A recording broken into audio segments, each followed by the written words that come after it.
Nii, tere hommikust siis ka minu poolt kõigile. Hetkel on siin juba 10 läbi, näen, et inimesed liituvad, et tore näha, et tõesti nii palju huvilisi on teemale. Ja nagu öeldud, siin oli ka mulle jõudis mõned küsimused, et kui täna hetkel kuulata ei saa, et kas siis pärast saab tagantjärgi kuulata ettekannet, et õnneks nagu Kairi enne ütles, siis pärast saab ka kuulata huvilistel. Et loodan siis sedavõrd ka, et ettekanne on huvitav teile. Et kindlasti teema on intrigeeriv, et toidu tervisemõjuga seotud teadusuuringud. Et ma alustakski sellest, et ma räägin kõigepealt natukene siis üldiselt siis tervisealastest väidetest, sest see on kindlasti väga tänapäeva tarbijaitele väga oluline teema, mis tähendab ka, et siis toiduainetööstus on see oluline teema. Ning siis ettekande teises pooles räägiksin siis konkreetsemalt, kuidas meie TFTAC-is siis toidu tervisemõjuga seotud teadusuuringuid siis teeme. Et alustuseks siis väike meeldetuletus, et mis üldse on lubatud. Et lubatud on siis toitumisalased väited, et näiteks toidul on siis teatud toitainelised kasulikud omadused, näiteks toidus on siis vähem soola, vähem kaloreid, toit on kiudane, tallitas, laiktoode, et need on kõik siis ilusti kirjas, et mis hetkel neid võib kasutada. Et ma ütlen ka, et minu ettekande lõpus on siis mõned kasulikud lingid ja samuti ka loomulikult Põllumajandus- ja Toiduameti kodulehelt, Toiduteabe kodulehelt ja Maaeluministeeriumi kodulehelt leidab siis selle vajaliku info. Et need on kõik väga konkreetselt ilusti välja toodud ja sõnastatud. Ja teine on siis tervisealased väited, et mida siis täpsemalt tohib väita ja mida mitte tervisega seostuvalt. Et tervisealased väited erinevad siis selgelt toitumisalastest väidetest, sest nad viitavad siis konkreetselt toidu ja tervise vahelisele seosele. Näiteks magneesium aitab vähendada väsimust ja kurnatust, et selline väide on lubatud. Loomulikult siis, kui magneesiumit on siis olulisel määral tootes, mis on ka siis seaduses määratletud, et kas siis 15% päevasest vajalikust normist siis 100 grammi kohta või siis jookidel on 7,5% siis päevasest nii-öelda ette nähtud kogusest. Vitamiin A kohta näiteks väide, et aitab kaasa immuunsüsteemi normaalsele talitlusele ja vitamiin C näiteks siis saab öelda, et aitab kaasa närvisüsteemi normaalsele talitlusele. Et need on siis selged kinnitatud tervisealased väited, mis samuti siis on ilusti siis erinevatel nii Põllumajandus- ja Toiduameti kodulehel kui ka siis Maaeluministeeriumi kodulehel leiab vastavad viited ja samuti ka Toiduteabelt. Et nendega on nagu selles mõttes, need on üsna konkreetsed, neid saab näpuga järge ajades väga lihtsalt nagu selgeks, mis hetkel tohib kasutada ja mis hetkel mitte. Aga peab tunnistama, et tegelikult ikkagi päris tihti ise oleme ka näinud, et nende vastu eksitakse. Ja teen teile väikse sellise mõtteharjutuse, enne kui edasi liigun. Et saate nüüd kaasa mõelda, ma ei hakka otseselt küsima, aga mõelge kaasa, et mis on lubatud või mis on keelatud. Et näiteks, kui on kirjas tervislikud kalakotletid toote nimele, pakendil näiteks ilusti kirjas, ütleme tavatarbija üldjuhul, kui siin küsitlusi on, ma ise olen kalateemaga päris palju tegelenud, et kala peetakse üldiselt tervislikuks. Et nüüd ongi küsimus, kas selle toote nimi tohiks olla.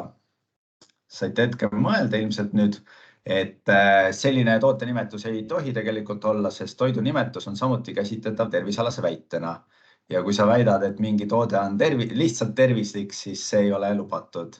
Et see peab olema nagu ikkagi läbi mingi konkreetse aine, kas vitamiini, mineraali, mõne muu kiudaine, et niimoodi üldiselt tervislik sõna on väga ütleme, keeruline tegelikult tootele omistada, et ka näide Eesti parima toiduainel ei ole mitte parim tervislik toode, vaid on parim lisandväärtus. Nii, siis järgmine näide on mul soolavabad lihapirukad, et kas selline toote nimega toode võiks olla? Et vastus on, et tegelikult võiks, et selgelt on öeldud, et sõna soolavaba siis tohib kasutada, kui toode ei sisalda üle 0,005 grammi naatriumi või samaväärse koguse soola, mis on siis arvutatav naatrium korda 2,5 grammi 100 grammi kohta. No iseasi, kuidas see toode nüüd kokku panna nii, et oleks maitsev ja mõnusa tekstuuriga, aga teoreetiliselt see oleks selline asi võimalik. Siis gluteenivaba sai. No ilmselt te teate, et selline sõnastus on lubatud, aga see on korrektne sõnastus, aga see pole tervisealane väide, sest tegelikult sellised ütleme, eritoitumisvajadustega tarbijatele suunatud teave, et ei saa lubada tervisealaseks väiteks. Näiteks ka, ütleme, laktoosivaba ei ole kuidagi tervisealane väide, see lihtsalt on toidu omadus, et seda ei saa siis lugeda kuidagi kas tervislikumaks või vähetervislikumaks või kuidagi tervisega seotuks. Et ta lihtsalt on eritoitumisvajadustega tarbijatele siis suunatud.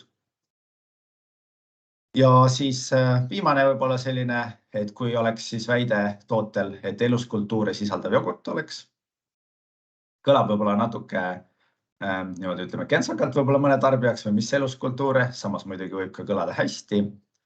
Et sellist väidet tegelikult saab kasutada, kui tootes on siis jogurtis või muus hapendatud piimatootes on siis vähemalt 10-8 pesa moodustavat ühikut, siis elusaid startermikroorganisme. Ja siis on ka võimalik kasutada tegelikult tervisealast väidet, miks ma selle näite tõin, et antud juhul on siis ka tervisealane väide olemas, et eluskultuuris jogurtid siis parandavad tootes sisalduva laktoosi imendumist inimestel, kellel esineb raskusi laktoosi imendumisega. Ehk siis sellise täiendava väite, mis on siis tervisega seotud, võib panna siis sellisele tootele, kui ta siis täidab siin ülevalpool esitatud siis tingimust. Nagu ma ütlesin, see näidete loetelu on päris pikk, et hetkel sellest rohkem neid näiteid ei tooks, aga kuidas tervisealased väited jagunevad? Et esiteks on siis funktsionaalsed tervisealased väited, nagu ma näiteks eespool tõin, on siis magneesiumi puhul, magneesium aitab vähendada väsimust ja kurnatust näiteks. Siis on olemas konkreetselt haigestumisi riski vähendamisega seotud väited, et juba natukene konkreetsemalt mingi haigustega, mitte küll siin on just tähelepanu sellele, et riski vähendamine, mitte konkreetselt, et ravib midagi. Näiteks näide oleks, et kaera beta-glükaanide puhul on tõestatud siis verekolesterooli taset vähendav toime. Siis on laste arengule ja tervisele viitavad väited, need on siis just konkreetselt lastega seotud eelkõige siin, et näiteks vitamiin D on vajalik lastele uustiku normaalseks kasvuks ja arenguks. Et sellised väited on kõik ametlikult lubatud. On ka mõned erandid, mille peab alati välja tooma. Ma ei tea, kuidas kuulajaskonnal hetkel on, aga tuleb meeles pidada, et tervisealast väited ei ole lubatud siis kasutada alkoholsetel jookidel. Ja toitumisalastest väidetest on lubatud alkoholsetel jookidel kasutada vaid teatud väiteid, ehk siis alkoholi ja energiasisalduse vähendamisele viitavaid väiteid. Ja nüüd võib-olla selline huvitavam mõnes mõttes, et tervisealased väited, nagu ma ütlesin, ja toitumisalased väited on üsna konkreetsed, aga selline huvitav tsoon on siis ootel olevad väited. Et neid võib kasutada siis, mis on toodud siis ootel olevad väited, kui nende hindamine on siis EFSA poolt või siis komisjoni poolt veel pole lõpuni viidud ja nad pole siis öeldud, et ei tohi või nad pole siis kinnitatud. Et suurem osa hetkel neist on botaaniliste ainetega siis seotud väited, ütleme igasuguste taimetega, taimeekstraktidega, marjadega. Mul on kohe siin allpool näiteid ka. Ja siin on huvitav lisada, et nende mitte siin ei räägi mingi mõnest 10 või mõnest 100, vaid nende arvud ikka ulanduvad seal tuhandetesse. Et päris palju, sellepärast ütleme ka see väite ametlik kinnitamine võtab ka nii palju aega, et seda tööd, esiteks materjali, mida läbi töötada selle väite jaoks ja neid väiteid ise on ka nii palju, mis komisjonile laekub, et seda tööd on päris palju, et sellepärast on see protsess üsna pikk. Täpsema info saate vaadates pärast siit, aga ma tõin siia näide, see on praegu inglise keeles mul, aga põhimõtteliselt oleks siis väide, et mustikad toetavad silmanägemist. Et selline väide on siis hetkel mustikate puhul toodetes, kus sisaldab mustikad, võimalik kasutada. Et see on praegu ootel olev, siin on kirjas ka tema ID, et kui see mingi hetk siis vastavalt kuskile kategooriasse liigub, kas saab kinnituse või mitte, et siis tuleb vastavalt jälgida. Nii et kui praegu seda ettekannet siin hetkel salvestatakse, siis kui aasta pärast vaadata, siis tasub kindlasti üle kontrollida, et kuhu suunas see väide on liikunud, kas ta on saanud kinnituse, kas ta on endiselt ootel või ta on äkki tagasi lükatud.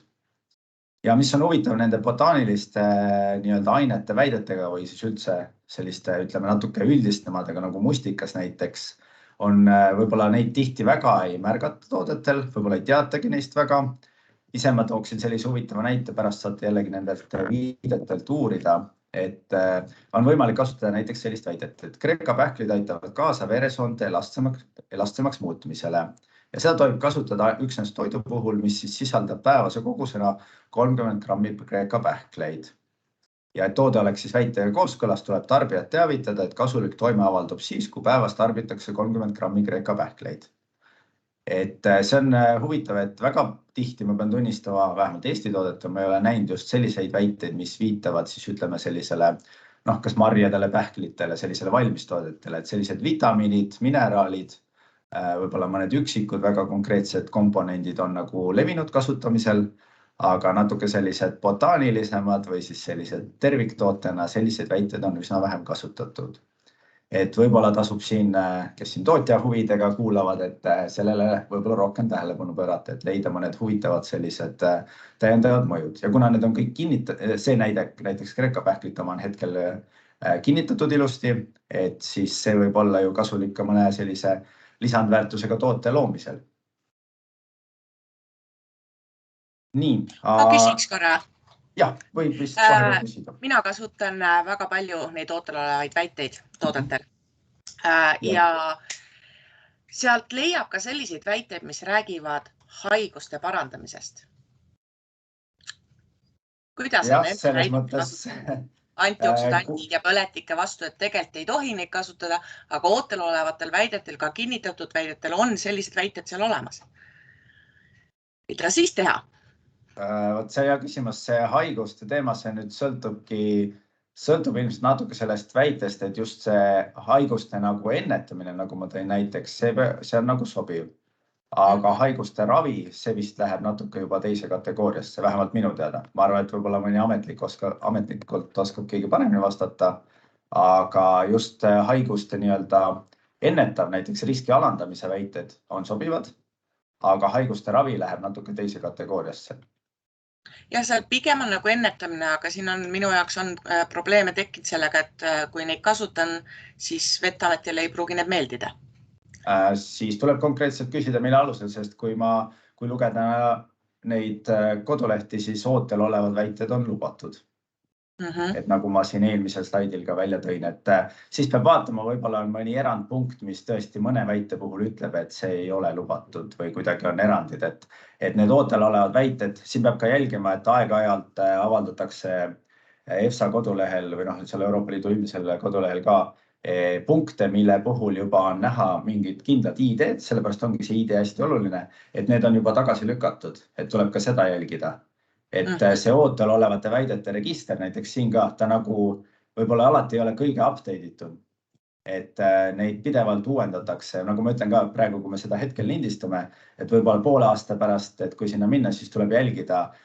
Natuke on see keeruline nagu ikka, et tuleb erinevaid pabereid vaadata, et seal on ka PDF, kus on kirjas kõik need ID-d, mis näiteks hetkel on tagasi lükatud või mis on nagu edasi liikunud ühest faasist teise. Et siin tuleb nagu hoolega jälgida mitmest kohast, et see tõesti nagu on lubatud. Et kui te olete saanud, ütleme, info, et seda ei tohi lubada, olete saanud ettekirjutuse, siis tasub üle kontrollida, et kust need, ettekirjutus on alati põhjendus ka ilusti, et see ei ole siin lubatud selle alusel. Et siis tuleb tõesti minna otsida see koht üles, ja kui see on nii, siis ongi, et ma ütlen, et see info siin päris tihti nagu ikkagi muutub, et tuleb jälgida. Ja, seda ma tean ja kahjuks selle EFSA lehel ei ole ka väga konkreetseid seletusi, et õnneks UK omal, mida võib ka kasutada, seal on nagu iga selle koodi järgi leiad kohe palju pikemad seletused ja paremad. Ja ma pean tunnistama, et seal tuleb otsida päris mitmest paberist, et näiteks seal on osad PDF-id, kus on lihtsalt hästi palju numbreid, ID-d, et seal peab olema siis vaadatud, et see on nagu, saab sealt ilusti leida selle PDF-ist selle üles selle numbri, et siis tuleb nagu mitmes failis korraga töötada. Ja. Et ta on nagu pidevas muutumises see protsess. Ja kindlasti alati ma julgen öelda ju, et ka, et mina ei ole ka siis, ei esinda siis järelevalveameteid, et järelevalveametist saab alati ka vajadusel ju teha eelneva päringu, enne kui väidet kasutada, mis on kõige kindlam tee tegelikult. Ja, seda ma kasutan ka tihti. Et kui nende poolt on roheline tuli, et kui ise alguses uurida ja siis veel nende poolt on roheline tuli, siis võib olla kindel, et kindlasti nad hea meelega aitavad. Et kindlasti see võtab hästi palju nagu harjumist ja otsimist seal nende kasutamine. Ja, aitäh! Nii, aga ma liigun siit edasi et kuidas siis liigukski nüüd seadusandluse poole pealt siis sellise uuringute poole peale, mis on tegelikult siis meie pärusmaa, see seadusandluse pool on niisugune sissejuhatus, et nagu ma ütlesin, siin tasub kindlasti ka konsulteerida siis vastava ametiga, et nemad oskavad kõige konkreetsemalt vastata, et eelnevalt, kui te nii-öelda on väike kahtlus, et kas seda ikka tohib või mitte, et siis tasub küsida järgi. Aga siit siis tervisemõju uuringud, et teadusuuringud ongi tegelikult aluseks tulevastele väideldele. Siin on mul üks näide, ta on küll hästi meelega väikses tekstis, aga see konkreetne väide on siis näiteks folaadile, et folaat aitab kaasa normaalsele vereloomele. Ja siin on näha, et siis toodud välja, millistele teadusuuringutele siis komisjon enne otsuse tegemist, milliseid ta luges. Panin siia väikse näite, tegelikult kokku oli selles lõigus selle ideal 54 erinevat nii-öelda uuringut. Et tegelikult, nagu ma ütlesin, see on päris põhjalik töö. Et see ei ole nii, et ühe uuringu põhjal lihtsalt öeldakse, et ahah, et ilmselt toimib. Et tegelikult on päris põhjalik töö, miks läheb nii kaua aega ka selle kinnitamistega. Need on hästi ressursimahukad. Ja kommunikatsioon siis ütleme tervisemõju uuringul antud juhul ei tohi olla täpselt sama, mis on siis tervisealane väide. Et tervisemõju uuringu kommunikatsioon on ikkagi erinev. Et kommunikatsioon peab lähtuma konkreetselt ainult sellele uuringu nagu tulemustest. Et sa saad oma uuringu tulemustest rääkida, aga sa ei tohi seostada seda konkreetselt mingi eraldi tervisealase väitega, kui see ei ole juba kinnitatud EFSA poolt.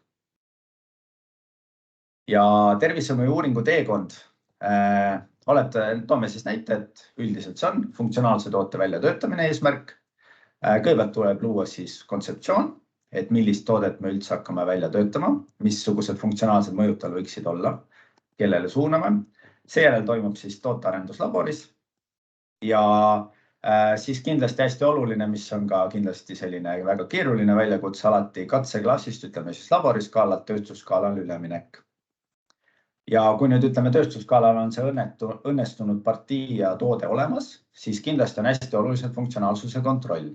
Siin on nüüd kaks erinevat nii-öelda suurde. Üks asi funktsionaalsuse puhul oletame, et näiteks lisate tootele vitamiine, siis kindlasti tuleb siin analüüsidega kontrollida, et see toode siis just säilivusaja lõpul, nii palju kui siis toote säilivusajaga on, sisaldab siis see kogus vitamiine, mida te siis toote pakendil esile toote ja mis siis vastab ka sellele määrusele, et see on piisavas koguses, et te tohite seda vitamiini ja tema tervisealased väiteid näiteks siis pakendil välja tuua. Aga teine võimalus siis funktsionaalsuse kontrolliks, millest ma ka järgmistel slaidil rohkem räägime, millega siis ka meie päris palju tegeme, on siis selline in vitro selline katseklaasis kontroll. Üks näited, millega siis meie hästi palju tegeme, ongi, et kuidas siis see funktsionaalne toode mõjutab näiteks meie soole mikrofloorat. Et sellest ma räägin siis ka lähemalt, et just selline funktsionaalsuse kontroll siis erinevate analüüsidega. Siis on võimalik tervisemõju uuring, mis on siis in vivo, ehk siis saab kontrollida siis, kuidas ta töötab, ikka katseloomades, elusorganismides, aga antud juhul toidutoodete puhul siis võimalik siis inimestega katsed. Tulemuste analüüs loomulikult ja siis tulemuste publitseerimine. Ja kui need tulemusi on lõpuks hästi palju, nagu seal eelpool, et siis nende puhul keegi saab esitada siis nii-öelda selle taotluse ja kui siis kõikide nende erinevate publikatsioonide uuringute tulemuste alusel saab siis EFSA teha otsuse, et kas see siis on, kas sellest siis võib kujuneda tulevikus ka tervisealane väide või mitte. Ja funktsionaalsuse analüüs, millest siis mina räägiksin lähemalt, mida meie TFTAC-is hästi palju läbi viime, on siis soolebakterite koosluse mõju analüüs. Ja seda saab siis teha nii in vitro ehk katseklaasis nii-öelda, kui ka siis in vivo ehk siis organismides, inimorganismis näiteks. Ja in vitro katsest ma siis räägiksin esialgu lähemalt. Et põhimõtteliselt meil on siis olemas kokku pandud selline mikroorganismide konsortsium, mis peaks siis esindama sellist Eesti keskmisele siis inimesele vastavat siis sellist soolebakterite kooslust. Ma räägin sellest ka natuke täpsemalt, mille alusel ta kokku pandud on, aga sinna kuulub siis 25 erinevat bakteriliiki. Järgmisel slaidil räägin sellest veel natuke täpsemalt sellest konsortsiumist. Aga katse ülesehitus käib nii, et me paneme siis mikroorganismide konsortsiumi, kasutan siin pointerit, kokku siis kas lihtsalt siis sellise rikka söötmega või siis rikka söötme ja prooviga kokku. Seejärel tekitame siis sellise katseklaasi, kus on siis väike kogus baktereid, nii-öelda soolebaktereid, soolekooslust ja siis seda nii-öelda proovi, mida me tahame uurida. Ja seejärel me kasutame sellist seadet nagu mikrokalorimeeter, mis siis mõõdab tegelikult eralduva soojuse hulka ajas ja see seostub siis fermentatsiooni või siis ütleme mikroorganismide kasvuprotsessiga. Ja 23 tundi on siis üks selline tsükkel, kus siis see mikroorganismide konsortsium saab siis seda kasutada oma elutegevuse alustamiseks ja toimumiseks, siis nii seda söödet kui ka sellest siis leiduvat proovi, mis siis sisaldab ilmselt mingit ühendit või ühendeid, mida me tahame siis uurida.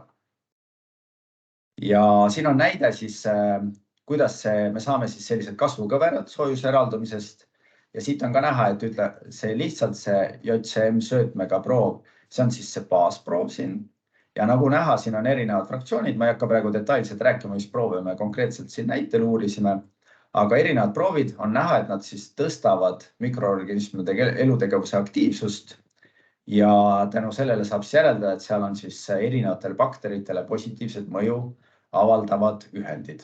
Näiteks siin võib öelda, et siin uuringus on siis erinevate kiudainetega seosed, mis siis toetavadki bakterite elutegevust. Ja analüüs, kõigepealt me teeme ka 3 tsüklit sellest, sest et siis see kooslus nagu nii-öelda ühtlustub selles keskkonnas, et alati tehakse 3 nii-öelda ajalist tsüklit, et kokku kestab see 3 päeva põhimõtteliselt see uuring, 3 tundi vähem kui 3 päeva.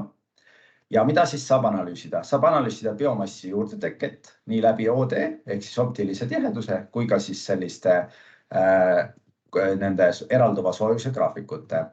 See annab meile sellise üldise järelduse, kuidas need erinevad proovid näiteks kasvu toetavad. Aga kindlasti saab ka konkreetsemalt DNA analüüsiga siis uurida, milliste bakterite kasvu konkreetselt sellest 25 konsortsiumist näiteks antud proov siis toetas. Ja eraldi saab ka veel uurida siis metaboloomika ehk siis mõõta ühendeid ehk siis milliseid ühendeid need bakterid siis erinevate proovidega toodavad. Kas nad toodavad näiteks buturaati, mis on soole siis hea siis soolestiku tootmise mõttes. Kas nad toodavad midagi kahjulikku näiteks, et kõike seda saab siis analüüsida. Ja bakterite konsortsiumist rääkides mainingi, et meil on siis selline 25 erinevat bakterit.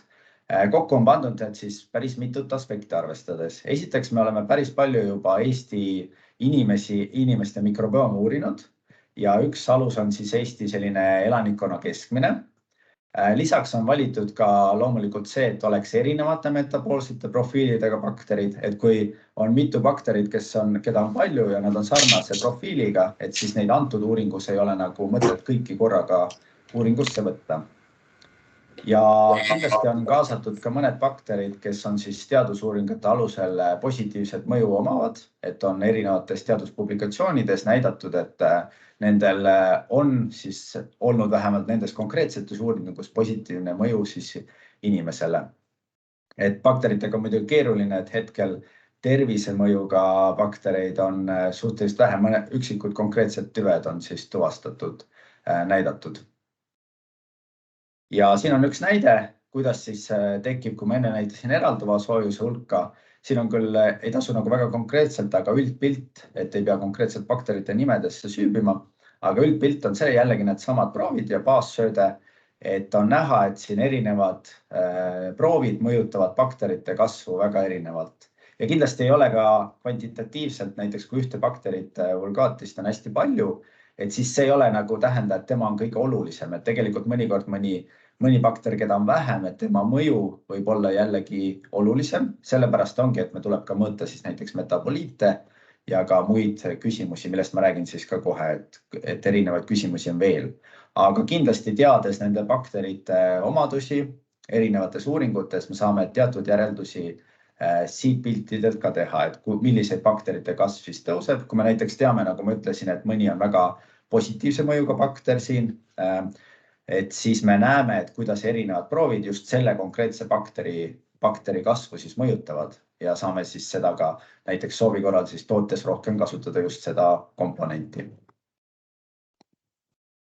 Mikrobiomi olulisus, ma igaks juhuks räägin selle üle, et mikrobioom on oluline toidu seedimata osa lagundamiseks, toitainete vabastamiseks, toitainete sünteesimiseks, et lühikeste ajalise rasvhapped, vitamiine, antitoitainete lagundamine mikrobiomile, immuunsüsteemi reguleerimine, kaitsmine mittesoovitud bakterite eest, ehk siis infektsiooni vältimine, konkurents patogeenidele, et ei teki mingit põletikke. Ja ilmselt olete kuulnud, et mikrobiom on tegelikult üks äärmiselt oluline, et 70–90% inimese immuunsüsteemist on seotud seedesüsteemiga.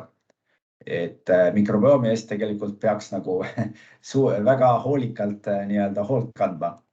Ja kindlasti viimase aja nüüd juba mõnda aega liigub siis selline väga oluline teadussuund ka siis ütleme aju ja soolestiku vaheliste seose uurimistele, et tegelikult mikrobioom mõjutab ka meie stressi, meie tujusid, meie käitumist, et tegelikult see on nagu hästi oluline. Ja võib-olla selline kõige huvitavam näide, mida alati tuuakse, ongi, et mitte tihtipeale meie ei mõtle ise välja, mida me süüa tahame, vaid meie kõhubakterid annavad meie ajule märku, mida meie süüa tahame, ehk vahel nad võivad ka niipidi meid kontrollida. Nii et kui teil tuleb kõva hapukapseisu, võib-olla see ei olegi jõuludega seotud, vaid võib-olla teie mikrobioom ütleb, et nüüd oleks vaja kiudaineid ja fermenteeritud toitu.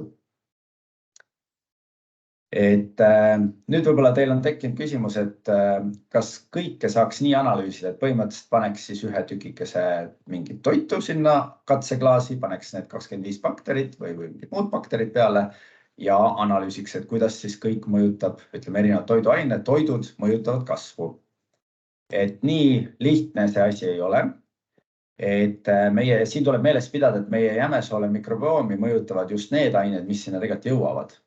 Et erinevate toitainete lagundamine ja imendumine toimub tegelikult päris paljudes ka eelnevalt, et seda tuleb meeles pidada. Et näiteks suhkrud, et meil ei ole mõtet panna, ütleme sinna piltlikult öeldes kas või moosi, et need suhkrud tegelikult ju meie jämesoole mikrobiomi üldjuhul enam ei jõua. Terviktoidust tuleb eelnevalt need ained eemaldada ja siin ongi mõned näited, et kui samas saab sellist terviktoitu uurida, üldjuhul muidugi uuritakse just selliseid üksikud komponente, näiteks üksikud kiudaineid, võib-olla mõnda muud ainet saab uurida. Meie oleme keskendunud praegusel hetkel just kiudainete uurimisele, sest kiudained on tegelikult need, mis kõige rohkem võib-olla, ütleme väga oluliselt mõjutavad siis jämesoole mikrobiomi. Terviktoidust aga kui uurida terviktoidus näiteks mingeid kiudaineid, siis need eelnevad ained tuleb eemaldada. Siin on üks pilt, et kus me eraldame siis õunamassist membraanide abil siis suhkruid. Et just need suhkrud, siin on erinevad näited, et nii vedelam proov kui tahkem, siin võib-olla taust on natukene tume, et on võimalik tegelikult sellise membraan, ütleme siis tehnika abil võimalik siis eraldada need suhkrud proovist. Ja see proov jääks siis selline osa proovist lõpuks sinna nii-öelda tuubi, kus me saaksime siis see, mis jõuaks ka tegelikult siis meie jämesoolde ja oleks siis meie mikrobiomile siis toitaineteks. Ja näiteid uuringust, nüüd ma tooksingi ühe näite viidates oma kolleegi Madis Jaagura tööle, doktoritööle, et meil TFTACis siis toimus selline uuring, kus siis olid kahte tüüpi jogurteid. Oli siis, ütleme siis klassikaline jogurt, mis sisaldas siis piimapeebaktereid ja oli siis kiudainetega rikastatud jogurt. Et see on siis, kuidas toimub siis in vivo uuring. Kui ma enne rääkisin in vitro uuringust, see on siis näide nüüd in vivo uuringust, et tulebki teha kontrollgrupp ja testgrupp, et pärast ka tulemusi adekvaatselt omavahel võrrelda.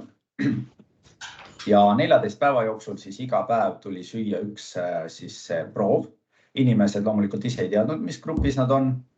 Ja 3 päeva siis enne katse alustamist, enne söömise alustamist tuli täita siis toitumispäevikut, tuli anda siis mikrobiomi proov ja tuli anda siis ka vereproov, kuna siin jälgiti ka verenäitajaid. Ja siis 14 päeva pärast tarbimist, 14 päeva jooksul, siis 3 päeva katse lõpus, siis 3 päeva täideti jällegi toitumispäevikut, anti samuti siis mikrobiomi proov ja anti siis ka vereproov. siis kõik need mikrobiomiproovid siis sekveneeriti, vereproovid analüüsiti nii-öelda klassikaliselt ja see kõik siis pandi kokku selliseks üldiseks nii-öelda tulemuste analüüsiks. Nüüd, nagu te teate, siis mina selle katse ülesehituks seotud ei olnud, mina olin siin katse isik ise. Ja tänu sellele ma võin siis näidata tulemusi, ma näitan enda individuaalseid tulemusi, et muidu katse tulemusi loomulikult teiste inimeste omasid näidata tohi, enda omasid tohib, et saan näidata, milline näeb välja siis see mikrobiomi tulemuste nii-öelda tulemused siis. Et enne siis selle katse algust, kusjuures ma ise ei teadnud, millisesse gruppi ma siin konkreetselt kuulusin, sõin lihtsalt nii-öelda naiivse tarbijana seda toodet. Tuli siis selline raport, et mikrobiomi koosluse mitmekesisus oli siis, ütleme siin hinnang ja ta on võrreldud siis ka Eesti keskmise, see font on siin natuke ele, aga siit on näha, et see Eesti keskmine siis varasemate uuringute põhjal on siin. Siis on selline laiem riba, kuhu see Eesti keskmine siis üldjuhul nagu kuulub usaldusväärsuse piirides ja siis võrreldakse nii-öelda konkreetselt siis minu tulemust selle Eesti keskmisega. Õnneks siis oli mul, võin olla õnnelik, et üsna hästi oli mul nende analüüsidega. Siit on muidugi näha, et näiteks laktobacille mul üldse ei leitud proovidest ja bifidobakterid oli Eesti keskmisega võrreldes ka pigem madalas proportsioonis. Siin on näha ka protsendid osakaaludes, aga siin ei tasu siin ei ole eeldus, et näiteks 31% versus siis 0,9, et see 31 on siis, ütleme, 30 korda siis olulisem, et tegelikult siin need osakaalud peavadki eri bakteritele erinevas suurusjärgus olema. Et tulebki keskenduda sellele nii-öelda keskmisele siin. Ja siis ütleme 14 päeva pärast, siis pilt oli selline, konkreetselt jällegi minu enda isiklik nii-öelda pilt, et mis oli siis eelkõige muutunud, oli see, et minu mikrobiomi proovi oli siis lisandunud laktobacillid, nii-öelda võiks öelda siin ka Eesti keskmisest isegi natuke rohkem. Et muid olulisi muutusi siin põhimõtteliselt ei ole. Et see on lihtsalt selline näide tulemustest, et millised need analüüsid, ainult üks osa muidugi sellest raportist, aga võib-olla sellised põhilisemad analüüsi tulemused. Aga siin juures tulekski rõhutada, et see on need olid kõigest minu näited, see on selline individuaalne. Alati tuleb meeles pidada, et sellistel uuringutel, eriti mikrobiomis, individuaalsus või inimesed ongi väga erinevad, et mis on ka tervisemõju uuringutel, eriti mikrobiomi uuringutel hästi oluline, et inimesed on hästi erineva mikrobiomiga, mõjub hästi erinevad tooted, et siin tuleb ikkagi vaadata, milline on see keskmine nii-öelda tulemus ja siis seda keskmist nagu usaldusväärsuse piirides, loomulikult kui ta on nagu teatud ikkagi usaldusväärsusega, siis saab nagu tuua välja erinevaid mõjusid, et ühest inimese tulemustest ei piisa. Et see on umbes sama, kui üks inimene ütleb, et oi, mulle see toode mõjus kuidagi väga hästi tervisele, et sööge kõik seda, ega see ei tähenda, et see kõikide teistele mõjub. Et selleks tulebki teha selline korralik uuring, et saaks üldse tuua välja, et sellel tootel on selline mõju siis lähtuvalt siis sellest uuringust. Ja katsete tulemusena selgus siis kogu selle katse tulemuse, mitte siis minu isikliku katsetute tulemustena, et see toode siis konkreetselt aitas normaliseerida seedetegevust. See nüüd põhines siis nende, ütleme siis katseisikute enda siis reflektsioonil, et kuidas nende seedetegevus siis nendel toitumispäevikute päevadel nagu muutus. Siis mõõdeti konkreetselt vereproove ja see aitas siis hoida vere LDL ja üldkolesterooli sisaldust normaalsel tasemel. Et mis oli ka siis oluline, et tootes oli beta-glükaani, mis siis ilmselt aitas sellele kaasa, et teatavasti siis beta-glükaanil on ka ametlik väide, et beta-glükaanid aitavad hoida normaalset verekolesterooli taset. Ja toetas ka samuti kasulike bifidobakterite kasvusoolestikus. Nüüd ongi hea seda punkti välja tuua, et minul individuaalselt sellist muutust täheldatud ei olnud, aga kogu siis selle grupi keskmise ja kui võrrelda siis neid kontrollgruppi ja siis seda testgruppi, et siis see vahe tuli välja sealt. Ja oluline teada, mis veel siia lisada, ongi, et kõik, mis on võib-olla selline, ütleme siin viimaste aastate selline oluline, et kui alguses, ütleme 10 aastat tagasi selliseid uuringuid tehti, kus söödi, ütleme siis mingit bakterite rikast toodet, ütleme siis sellist probiootilist toodet, et siis arvati, et need tegelikult peaksid alati seal mikrobiomi proovis ka ilusti välja tulema. Et tegelikult on uuemad uuringud näidanud, et alati ei ole oluline, et kõik bakterid, näiteks kas või see, mida me tootest saame, et ta peaks koloniseeruma, et me peaksime teda mikrobiomi proovist pärast leidma. Et tegelikult tema kasulik mõju võib avalduda näiteks selle toote tarbimise ajal või siis ta toodab näiteks midagi tootesse, et see ei ole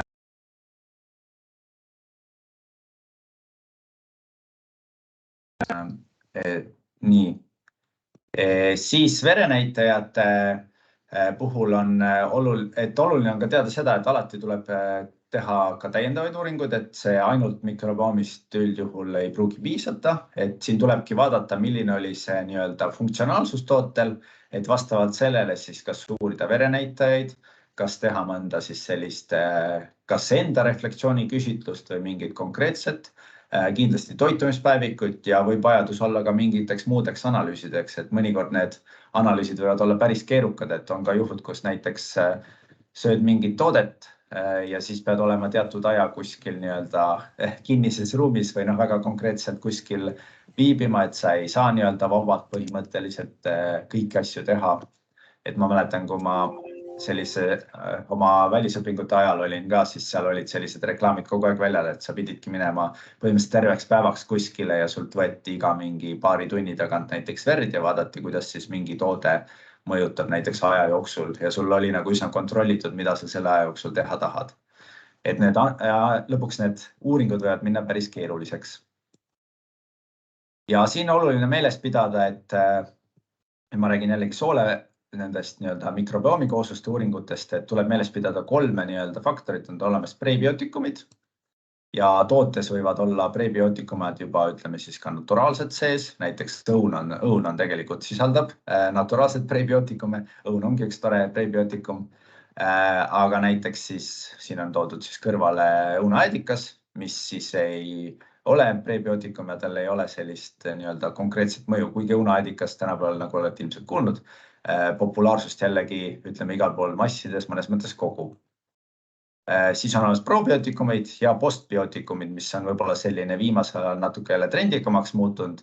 Ja õunaedikast rääkides, et teda võib siis, kui tal on fermentatsioonil sinna teatud määral kasulikke ühendeid toodetud, et siis tema liigituks pigem sinna postbiootikumi mõjude alla, mitte siis pre- ega probiotikum tõenäoliselt. Kuigi ta võib ka olla teatud juhtudel probiotikum, kui seal on elus siis selliseid baktereid, kes on ka tervisele mingis mõttes kasulikud.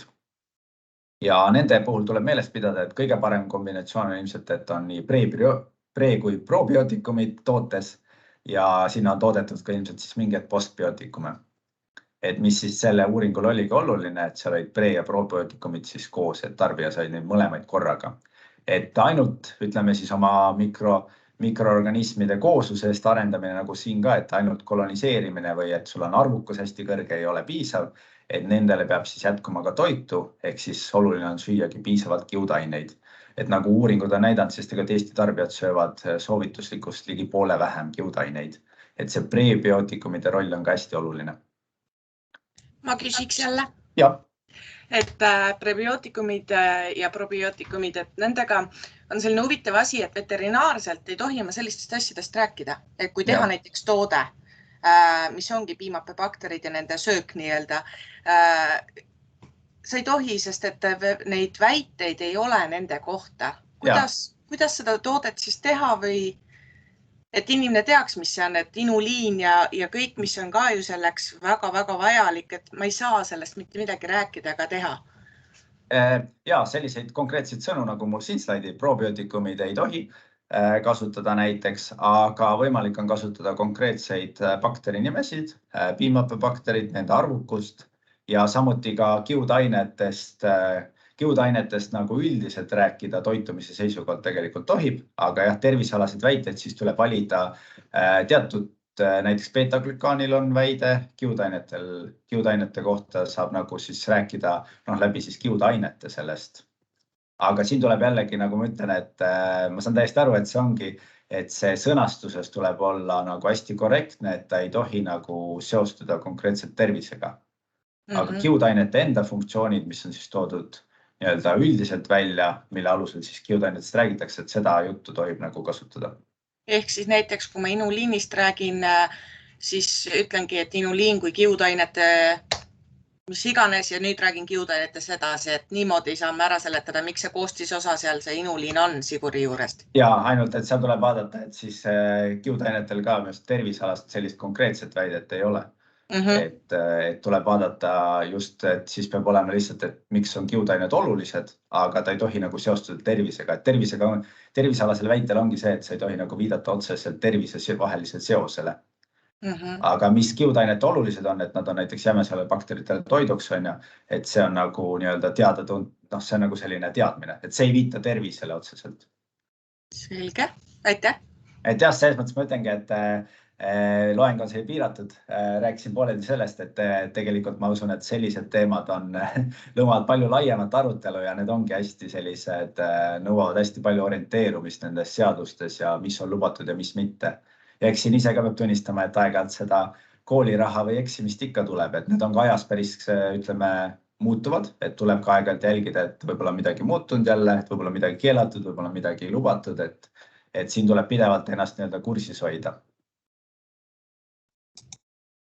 Ja kokkuvõtteks toitumis ongi, jõuamegi sedasama küsimustele, et tegelikult need on väga rangelt reguleeritud, mis on ka mõnes mõttes õige, või kindlasti õige, et neid ei kasutataks nii-öelda meelevaldselt, et siin on oht, et hakatakse lubama midagi toodetele, mis seda ei tee. Et kindlasti on väga hea, et see kontroll on range ja see on ka see, miks võtab tõesti väga kogu aega, et mingisugune väide jõuaks lõpuks lubatuks. Tervisemõju uuringud siis võimaldavad koguda infot konkreetse tooraine või siis toote tervisemõju kohta, et siin tuleb kindlasti eristada, et tervisemõju uuring ja need väited ei ole kindlasti samaväärsed. Oluline tootearendusele eelneb siis selge kontseptsioon, et millist funktsionaalset toodet me üldse luua tahame. Ja uuringud tegelikult võiksid siis koosneda tegelikult nii in vitro kui in vivo osast. In vitro olekski see, et sa ikkagi esialgu, enne kui sa in vivo katset, ütleme, need on päris kulukad, need inimeste katsed, et enne tuleks ikkagi veenduda, et sul on ka lootust, et seal on mingid positiivsed mõjud, mida sa ootasid, enne kui sa in vivo katsega alustad. Teadusuuringud ongi siis, et need lõpuks tuleks siis publitseerida ja neid võib ka kommunikeerida. Ja tegelikult need teadusuuringud ju ongi aluseks uutele lubatud väidetele, et tegelikult need kõik erinevad uuringud üle maailma siis Euroopa tasemel, Eesti tasemel, et lõpuks EFSA võtab kõiki neid kokku. Esiteks ta hindab, kas see uuring on üldse korrektne, kas ta vastab nagu kõikidele uuringu nõuetele. Seal ongi erinevad kontrollgrupid, kui suur on see valim, kas ta vastab siis sellele nii-öelda elanikkonna keskmisele valimile. Et kõik see on nii-öelda kontrollitakse enne, kui üldse see uuring sobiks selle üheks nendest dokumentidest, mida siis töötatakse läbi, et seda väidet üldse nagu nii-öelda nagu analüüsida, et kas see väide võiks tulevikus saada heakskiidu või mitte. Et ma ütlengi, et see tervisemõju uuring on väike osa sellest, et jõuda siis kas tervisealane väiteni, aga samas neid tervisemõju uuringuid ongi vaja just selleks teha, et lõpuks need õiged väited jõuaksidki nii-öelda heakskiiduni. Siin on mõned kasulikud lingid, mida saab siis vaadata, aga siin võib-olla kordaksin üle, et on kindlasti Maaeluministeeriumi koduleht, Põllumajandus- ja Toiduameti koduleht, kes ka teeb siis järelevalvet ja kindlasti ka toiduteave.ee lehelt saab siis kõike seda infot leida. Ja kindlasti võtab see siis esialgu võib-olla harjumist, kui ei ole varem väga nendes. Ja tulebki jälgida, nagu ma eelpool mainisime ja oli ka jutuks, et just need ootealad väited tuleb hästi ettevaatlik olla, et seal tuleb vaadata kõik dokumendid läbi. Kõige lihtsam on kindlasti küsida siis pädevatelt ametitelt üle, kui ei ole enda leius võib-olla veel 100% kindel. Ja hetkel ongi minu poolt see kõik, et nüüd hea meelega kuulaks küsimusi.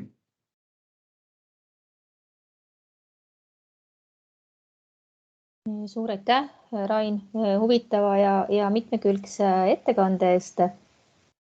Kas meil on veel lisaks juba eelpool küsitule, kas on osalejatel suulisi küsimusi chatis? ma praegu ei näe. Tiiu Rand, kes on Põllumajandus- ja Toiduametis, tegeleb nii märgistuse kui väidete küsimustega, on pannud siia chati ühe kommentaari. Lugege siis seda ka, et siin see seostus siis kuulaja esimese küsimusega, et milliseid väiteid siis ikka tohib kasutada ja milliseid ei tohi. Aga hetkel mul siin, kui keegi nüüd osalejatest soovib küsida, siis palun tõstke kätte. Aga niikaua, kui mul ühtegi kätt ei ole, ma küsiksin ise, et siin kokkuvõtva slaidi peal, Rain, sa ütlesid ka, et tervisemõju uuring on tegelikult ainult väike osa sellest, et me jõuaksime päriselt selle lubatud väiteni. Ja kui sa rääkisid sellest konkreetsest katsest, kus sa olid ise katseisik, eks ju, ütlesid, et katse tulemusel selgus küll, et sellel tootel on näiteks, et see toode toetas kasulike bifidobakterite kasvu organismis. Aga et kui me tahaksime jõuda nüüd päriselt siis EFSA poolt lubatud väiteni, kui pikk see tee on, mida veel peab tegema, milliseid uuringuid, kui palju, mida peaks veel tegema?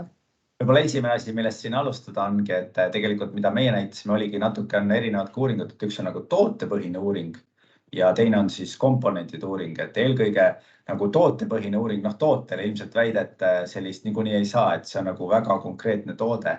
Aga kui me oleks nüüd uuriks nagu konkreetselt mingit ainet seal sees, ütleme ühte konkreetset kiudainet või kiudainete näiteks segu, et siis see oleks see, millele saaks nagu taodelda üldse väidet, et ütleme, meil on 3 grammi, ütleme kiudaine 1, 3 grammi kiudaine 2, 3 grammi kiudaine 3. Sellisel segule tahame väidet, et see näiteks toetab bifidobakterite kasvu.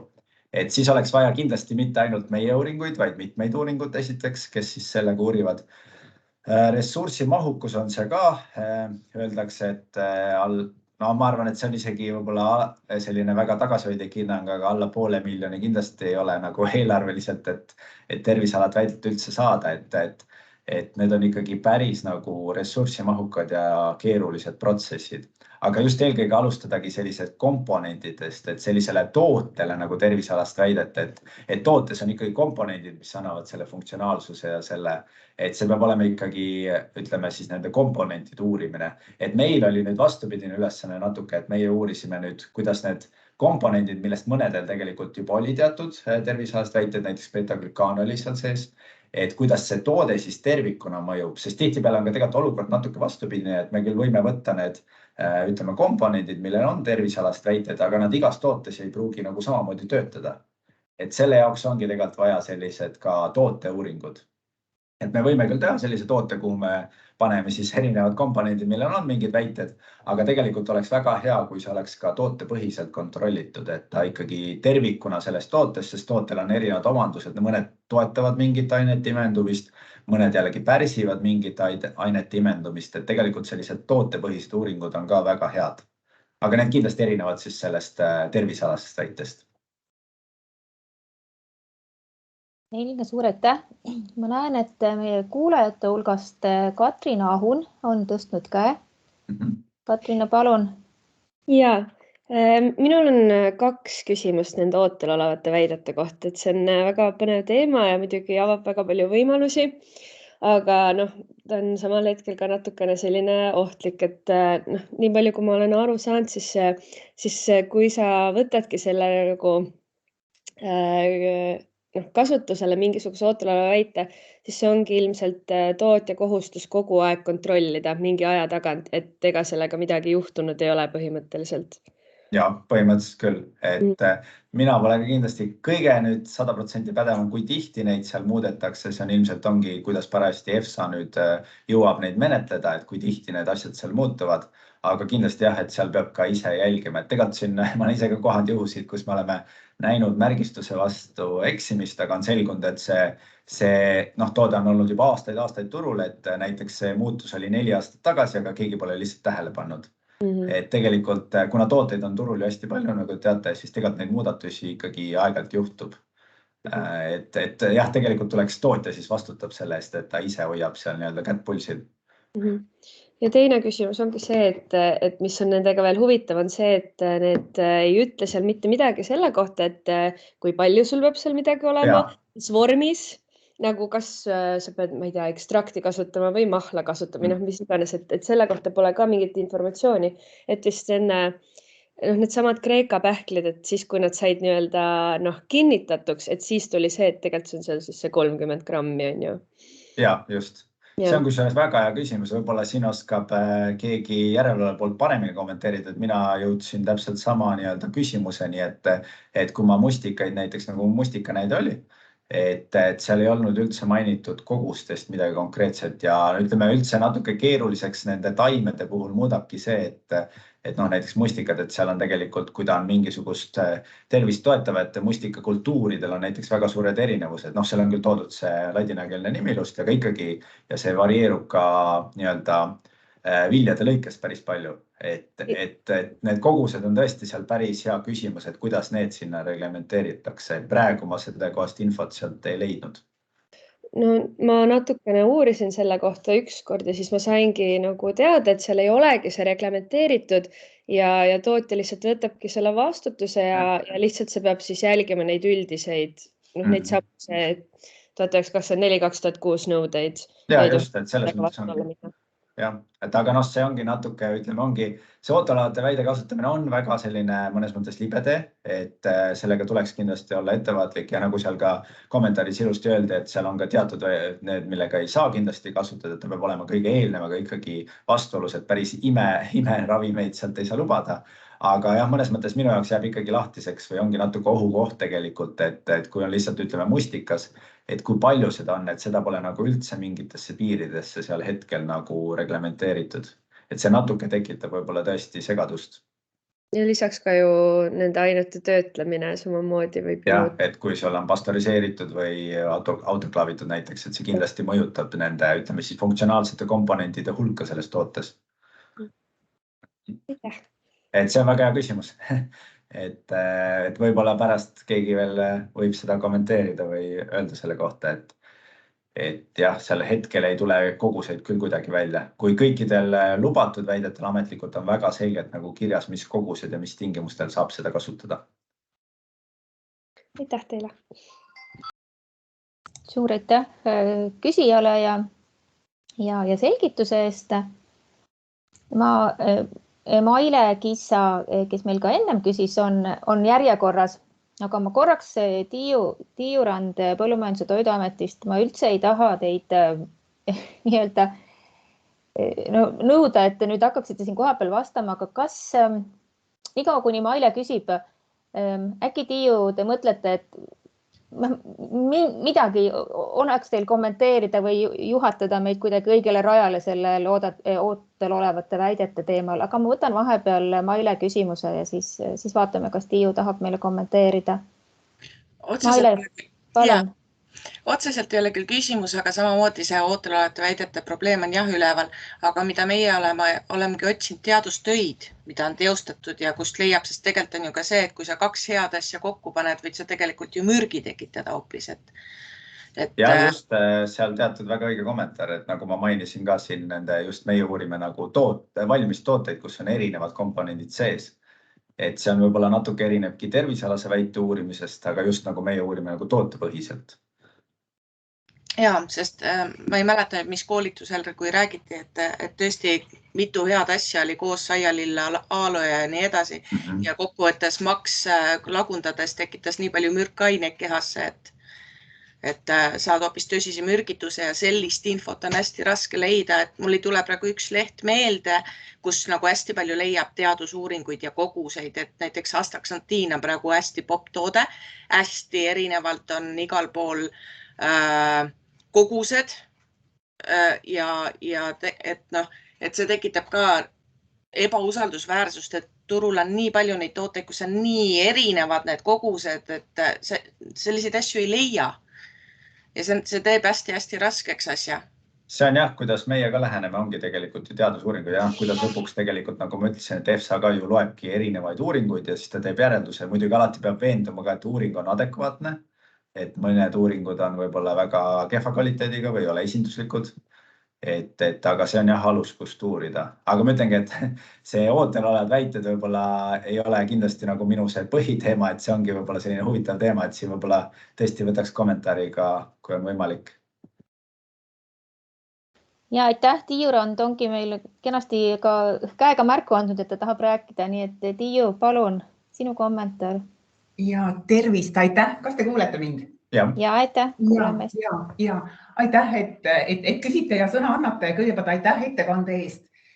Tänane ettekanne küll keskendus just nimelt teatud osale selles väidete maailmas ehk et kuidas üldse uurida kõike seda, mis väidetega seondub. Nii et selles mõttes nüüd see, millest mina rääkima hakkan, on ikkagi seotud õigusnormidega, regulatsioonidega ja siin ma ei saa mööda minna, et ma räägin just nimelt määrusest 1924, mis tegelikult ju sätestab üldtingimused, kuidas, millal, mismoodi üleüldse väiteid toidul ja kus kohal toidul tohib neid esitada ehk et toidumärgistusel, toidu esitlemisel, toidureklaamis. Ja üldtingimused ütlevad ju, et väidete kasutamine on lubatud ainult siis, kui on täidetud teatud tingimused. Ehk et see aine, mille kohta midagi väidetakse, temal on teaduslike tõendite põhjal kasulik toitumisalane või füsioloogiline mõju. Seda ainet, mille kohta midagi väidetakse, sisaldub lõpptootes ka määratud olulises koguses. Kui sellised eeskirjad puuduvad, siis koguses, millega kaasneb väidetav toitumisalane või füsioloogiline mõju, mida kinnitavad üldtunnustatud teaduslikud tõendid. Vot see on nüüd just väga oluline, kui vaadata ootel olevaid väiteid ja ootel olevate väidete esitamine on taandatud praegusel hetkel ainult käitleja vastutusele.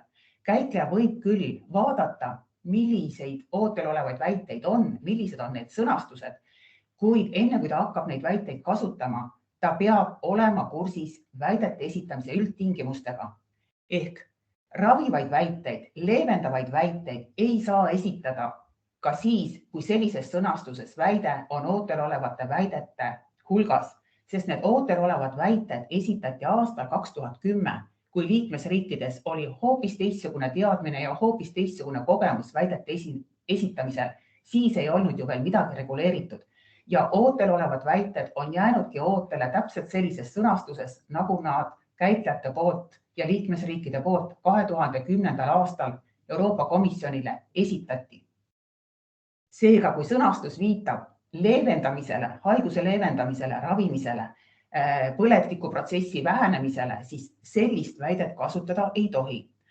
Aga kui on ikkagi selline sõnastus, mida saaks kasutada, siis peab käitleja ise hindama, kas tema tootes on seda ainet, no näiteks mustikat, koguses, millega midagi kasulikku ka kaasneb, ehk et on mingisugune füsioloogiline mõju.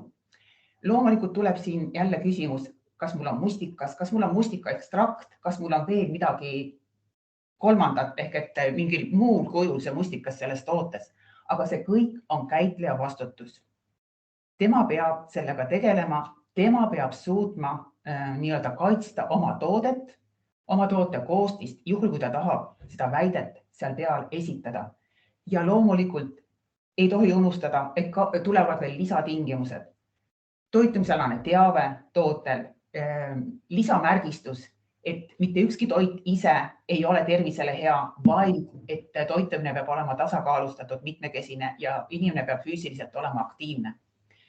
Kui ma nüüd lähen järelevalve poole peale, siis ma seda küll kinnitan, et meie küsime käitleja käest ootel oleva väite kohta, kas see on olemas, näita meile palun seda ID-numbrit, milline kogus ainet sinu tootes on, kuid meie ehk järelevalve ei hakka hindama, kas see kogus ainet sinu tootes on märkimisväärne kogus või ei. Meil puuduvad selleks teadmised, meie ei ole teadlased. Nii et selles mõttes ikkagi vastutus on käitlejal ja see vastutus tähendab eelkõige seda, et käitleja oma sõnumitega, oma toidu kohta, oma toidu koostise kohta ei eksita tarbijat. Midagi rohkem ma praegu ootel olevate väidete kohta öelda ei saa.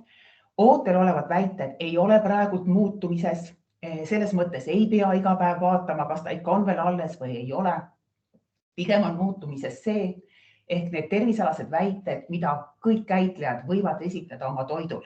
Ehk määrus 432, mis sätestabki need funktsionaalsed tervisealased väited, et sinna lisanduvad uued lubatud väited. Midagi sealt ära ei kao. Nii et pigem tasub silma peal hoida sellel, mida uut on juurde tulnud ja mida ma saaksin võib-olla oma toidu kohta öelda, veel täiendavalt, mida varem ei saanud öelda. Aga ootel olevad väited on praegult ikkagi nii-öelda vanas olekus.